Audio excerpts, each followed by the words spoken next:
जय हिंद दोस्तों, मैं रविंद्र कुमार आप सभी का हार्दिक स्वागत करता हूं। साथियों, आज आप हमारे साथ पढ़ने वाले हैं तर्क भाषा और साहित्य दर्पण से आने वाले महत्वपूर्ण प्रश्नों को। तो आइए देख लेते हैं। पहला प्रश्न है, त्वग इंद्रिय द्वारा ग्रहण किया जाने वाला गुण है।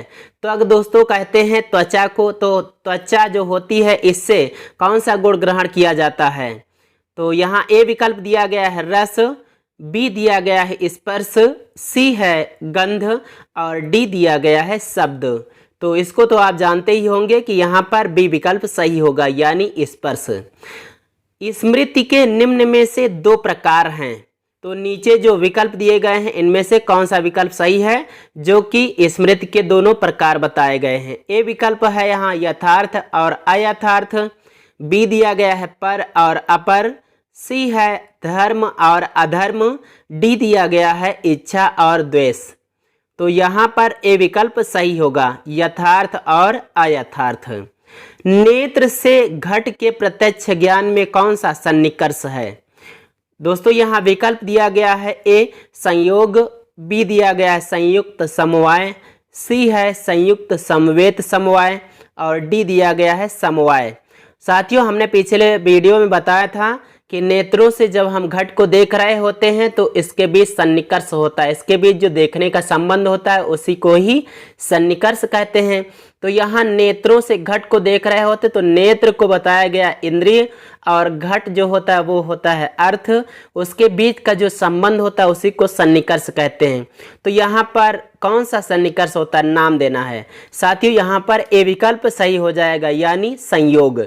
16 तत्वों में निम्नलिखित में से कौन सा नहीं है? यानी तत्व 16 होते हैं, उनमें से यहाँ पर दिए गए हैं, लेकिन एक ऐसा है जो कि 16 तत्वों में से नहीं है। तो ए विकल्प है दृष्टांत, बी दिया गया है तर्क, सी है निर्णय और डी दिया गया है प्रसिद्ध। तो यहाँ पर डी विकल्प सही होगा, यानी प्रसिद्ध जो है यह तत्वों में शामिल नहीं है। पांचवा प्रश्न, आचार्य विश्वनाथ ने साहित्य दर्पण में काव्य की परिभाषा दी है। तो कौन सी परिभाषा उन्होंने दी है? यहाँ विकल्प दिए गए हैं वक्रोक्ति काव्य जीवितम, ये ए विकल्प है, बी दिया गया है काव्य से आत्मा ध्वनि है, सी है वाक्यम रसात्मकम काव्यम और डी दिया गया है रीतिरात्मक काव्य से। तो यहाँ पर सी विकल्प सही होगा, यानी वाक्यम रसात्मकम काव्यम। इसका मतलब होता है कि रसात्मक वाक्य काव्य कहलाता है। साथियों तीन विकल्प और भी हैं, उनकी भी बात कर लेते हैं। जो ए पर है वक्रोक्ति काव्य जीवितम, यह परिभाषा दी है आचार्य कुंतक ने।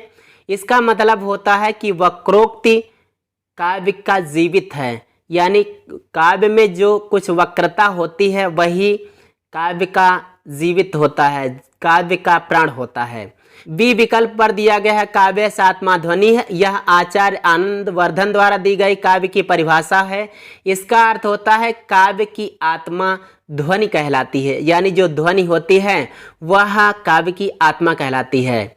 और डी विकल्प पर है रीतिरात्मक काव्य से, यानी रीति जो होती है वो काव्य की आत्मा होती है। यह परिभाषा दी है आचार्य वामन ने। आइए छठवें प्रश्न को देख लेते हैं। साहित्य दर्पण के रसात्मकम पद का विग्रह क्या है? विकल्प ए दिया गया है रसे आत्मा यस्य, बी है रसः आत्मन यस्य, सी है रसस्य आत्मा, डी दिया गया है रस एव आत्मा यस्य। तो यहाँ पर विकल्प सही हो जाएगा डी, यानी रस एव आत्मा यस्य। इसका अर्थ होता है रस ही आत्मा है जिसकी, वह उसको कहते हैं रसात्मकम।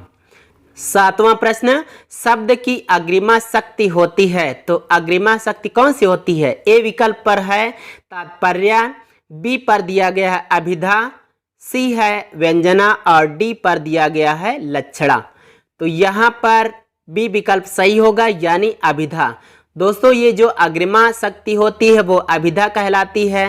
मध्यमा जो होती है यानी मध्य की, उसको लक्षणा कहते हैं, और जो अंत की होती है उसको व्यंजना कहते हैं। और आठवां प्रश्न है फिर, शाब्दी व्यंजना कितने प्रकार की होती है? ए विकल्प पर है 3, बी दिया गया है 2, सी है 4 और डी पर दिया गया है 6। तो शाब्दी व्यंजना के 2 प्रकार होते हैं, यानी विकल्प बी सही हो जाएगा। वे कौन कौन से होते हैं उसकी बात कर लेते हैं। देखिए, एक होता है अभिधा मूला और दूसरा होता है इसका प्रकार लक्षणा मूला। 9वां प्रश्न, आचार्य विश्वनाथ कविराज ने लक्षणा के कितने भेद स्वीकार किए हैं? तो विकल्प में है पहला 20, दूसरा यानी बी दिया गया है 7, सी है 18 और डी दिया गया है 80। तो यहाँ पर डी विकल्प यानी 80 वाला सही हो जाएगा। आचार्य विश्वनाथ कविराज ने लक्षणा के 80 भेद बताए हैं यानी 80 भेद स्वीकार किए हैं। जिससे संकेतित अर्थ का बोध होता है वह होता या होती है।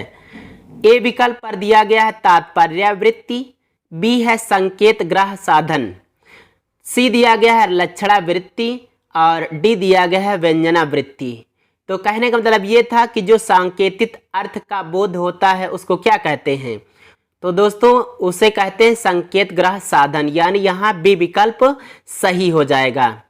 11वां प्रश्न, लक्षण लक्षणा कौन सी है? यहाँ 4 विकल्प दिए गए हैं जिनमें पहला यानी ए है जाहत स्वार्था, बी है अजाहत स्वार्था, सी है जाहत जाहत स्वार्था और डी दिया गया है लक्षणा। यहाँ पर साथियों ए विकल्प सही होगा यानी लक्षण लक्षणा जो होती है वह जाहत स्वार्था होती है। 12वां प्रश्न है, गंगायाम घोषा यहाँ कौन सी लक्षणा है? विकल्प है पहला रूढ़ि मूला, दूसरा यानी बी है प्रयोजन मूला उपादान लक्षणा, सी दिया गया है प्रयोजन मूला और डी दिया गया है रूढ़ि मूला उपादान लक्षणा। तो यहाँ पर विकल्प सही होगा सी यानी प्रयोजन मूला। संकेत ग्रह के प्रमुख उपाय कितने हैं? तो विकल्प ए दिया गया है 5, बी है 6, सी है 7 और डी दिया गया है 8। तो जो संकेत ग्रह के उपाय होते हैं वे 8 होते हैं। साथियों आइए हम इनकी बात कर लेते हैं।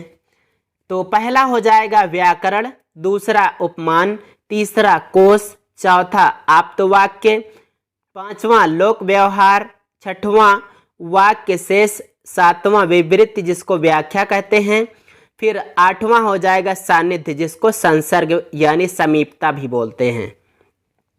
अभिधा प्रधान काव्य को कैसा काव्य माना जाता है? यानी जिस काव्य में अभिधा शब्द शक्ति होती है वो कैसा काव्य होता है? ए दिया गया है अधम काव्य, बी है मध्यम काव्य और सी दिया गया है उत्तम काव्य, डी दिया गया है फिर इनमें से कोई नहीं। तो यहाँ पर साथियों जो सबसे पहली शब्द शक्ति होती है वह जिस अर्थ को बतलाती है वो अधम काव्य होता है। तो यानी यहाँ पर ए विकल्प सही हो जाएगा। आगे भी बात कर लें, जो मध्यम काव्य होता है वहाँ पर शब्द शक्ति लक्षणा होती है और उत्तम काव्य व्यंजना प्रधान होता है अर्थात यहाँ पर व्यंजना शब्द शक्ति होती है। आज का अंतिम और 15वां प्रश्न है, सशंख चक्रो हरि है, इस उदाहरण में व्यंजना शब्द शक्ति है। तो कौन सी व्यंजना शब्द शक्ति है आपको ये चीज बतानी है। ए विकल्प दिया गया है अभिधा मूला शाब्दी व्यंजना, बी है लक्षणा मूला शाब्दी व्यंजना, सी दिया गया है आर्थी व्यंजना और डी दिया गया है इनमें से कोई नहीं। तो यहाँ पर साथियों ए विकल्प सही होगा यानी सशंख चक्रो हरि में अभिधा मूला शाब्दी व्यंजना है। ठीक है, अभिधा मूला मतलब जो कुछ कहा गया है उसके मूल में, कहने का मतलब अभिधा का शाब्दिक अर्थ होता है जो नाम कहा जाए। तो यहाँ सशंख चक्रो हरि आया था यानी शंख और चक्र सहित हरि यानी भगवान। तो इस प्रकार से आप सभी ने दोस्तों 15 प्रश्नों को क्लियर किया। साथियों यह वीडियो आपको कैसा लगा? यदि अच्छा लगा हो तो इसे लाइक करें, दोस्तों को शेयर करें और यदि आप इस चैनल पर नए हैं तो चैनल को भी सब्सक्राइब करें। आइए दोस्तों चलते हैं। जय हिंद, वंदे मातरम।